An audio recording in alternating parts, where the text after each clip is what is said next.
What's good, homies, and welcome back to another episode of our West Tigers career rebuild series. After what was a pretty successful season 1, I'd say, the main goal was to make it to finals footy at least, and we accomplished that. I thought I could take out the World Cup with England, but it wasn't to be, so I ended up skipping the Nines, skipping the All-Stars match and all of that, and we're just going to jump right into the first round of the Telstra Premiership.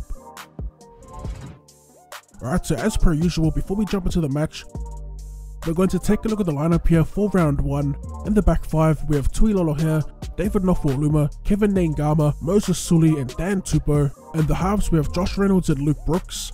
In the front row, we have Russell Packer, Matt McCulloch, Alex Twal, and in the back row, we have Chris Lawrence, Elijah Taylor and Matt Eisenhuff. So coming off the bench, rounding up for 17, we have Chris McQueen, Josh Aloiai, Sawaso Su, and Big Ben Matulino. Alright, so our first match of the season will be against the Parramatta Eels, and it's at Leichhardt Oval. While the teams run out, I just want to address why I didn't upload yesterday. That's the first time I've missed a day of uploading, I think, this year. Just to keep it short and simple, some real life stuff happened, and pretty much that's going to come first before this. I could usually find the time to edit and upload during the day, but there was just no time yesterday, so I decided to just skip that day. Now the next thing I wanted to talk about was the player's choice, and how we'll be deciding the player's choice this season. I wanted to get you guys involved, so we'll do that voting system kind of like the Dally M's. Pretty much it's 3 players. The best player gets 3 votes, the second best gets 2 votes, and the third best gets 1 vote.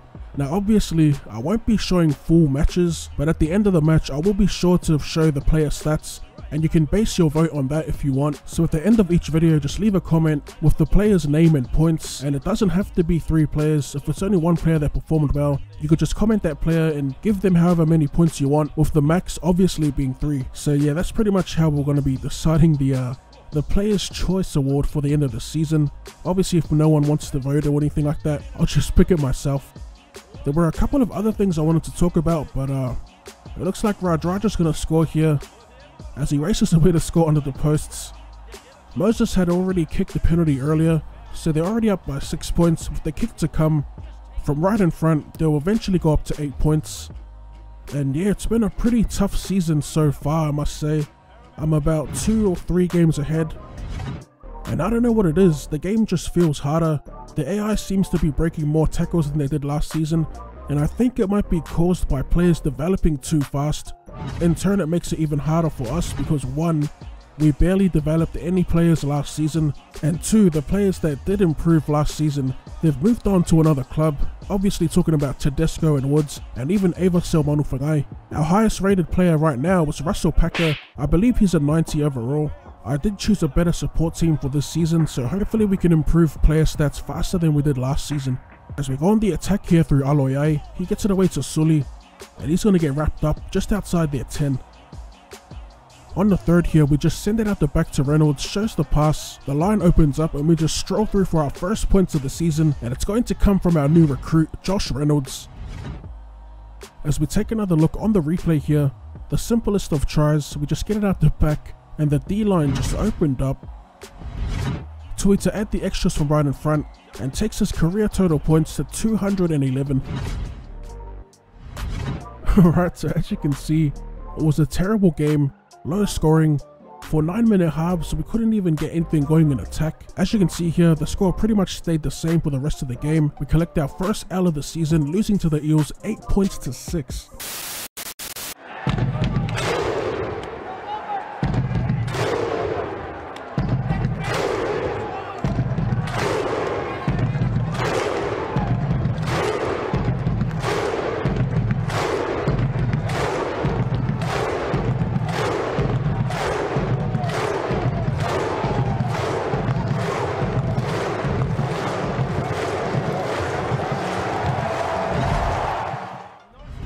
Alright, back with round 2.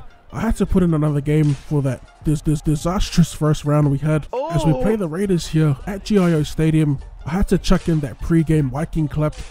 Rapana gets around 2 defenders, and it's going to be Lolohere who muscles him into touch.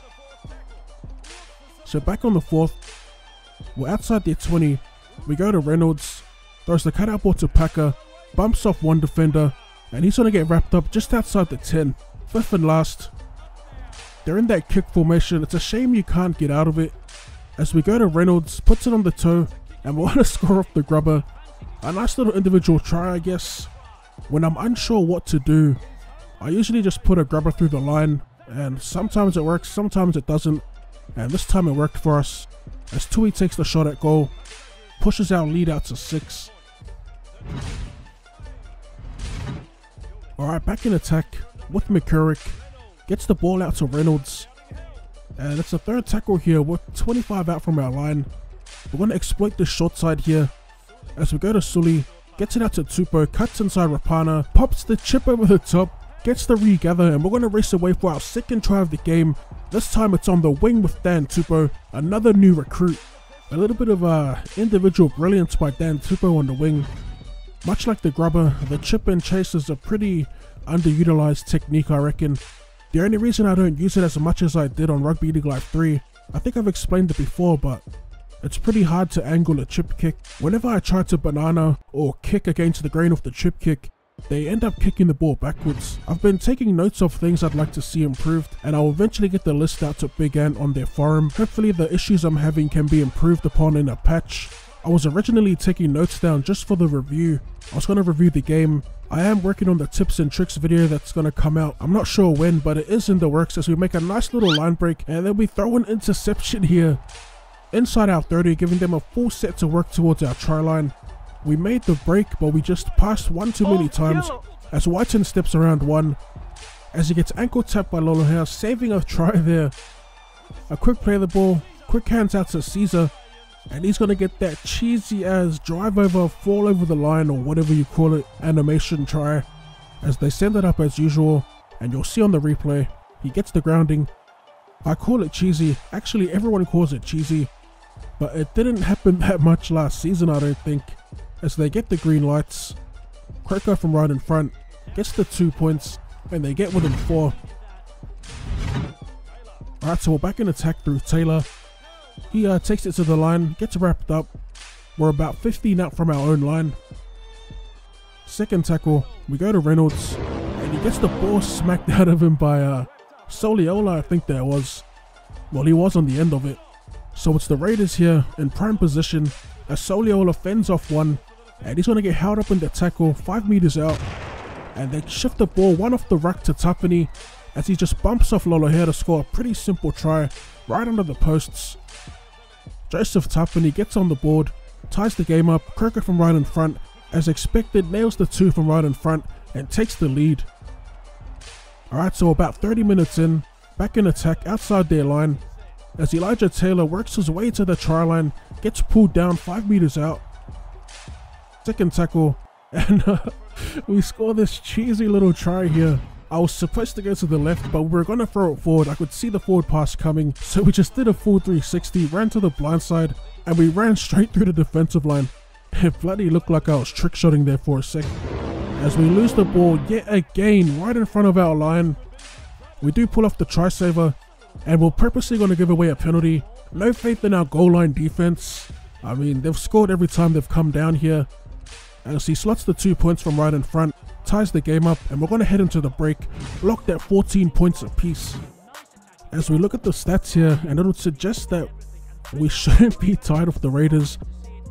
3 from 7 completions, we've made 5 errors, and we've even conceded a penalty. Alright, so back in the second half, and much like the first game, it was a bit of a stalemate between the teams. Neither of us coming close to scoring. We're now 76 minutes in. The Raiders are on the charge as Paulo gets wrapped up just outside our 20. Now this moment right here, I rush out from dummy half, of course expecting the field goal, but our player doesn't raise his arms. I'm holding square. They're going to slot the 1 point anyway, and they're going to take the lead with a few minutes remaining. Off the kickoff, that wide ball finding a forward, and it's going to be Boyd with a massive run as he makes it past their 40. What a huge run off the kickoff. In the dying minutes of the game, they shift it out to Rapana. He runs straight past Sully here, one-on-one with Lolohea at the back, and he's going to step around him to score their final try of the game. Pretty much just adds insult to injury. I think that's how the saying goes, can't quite remember, but we're going to collect another L here in the second round of the season. as Croker converts another fairly simple kick, and that's going to be the full-time score. Alright, so post-match statistics here. Soliola picks up man of the match, and these are the player ratings for this round. Before we jet though, we'll take a quick look at the ladder.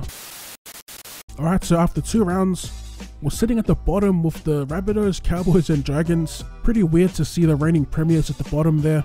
The Knights are carrying on their form from last season, sitting in first position with back-to-back wins to start the season. As always, drop that like button for more content. Thank you for tuning in, and I'll see you later. I wanna go.